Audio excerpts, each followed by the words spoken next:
Hi everyone, welcome back to another video from Tech Basics. In this video, we will be learning how to download ShipStation application on your iPhone. To download ShipStation application, first of all, open your App Store. Also make sure that your device is connected to a stable internet.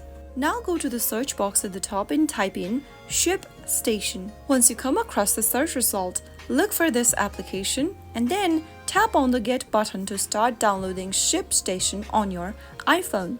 Wait for the application to download and install on your device, which will take a couple of minutes. After waiting for a while, you will be able to download and install ShipStation on your iPhone. ShipStation is a shipping software that helps you streamline your e-commerce fulfillment process. It helps in import and managing orders, wireless label printing, view insight and analytics, and much more. So that's how you can easily download the correct ShipStation application on your mobile device. If you found the video to be helpful, go ahead and give us a thumbs up. Don't forget to subscribe to the channel by hitting the subscribe button. Press on the bell icon so that you'll never miss another upcoming upload from us. I will be back again in the next episode. Thank you for watching.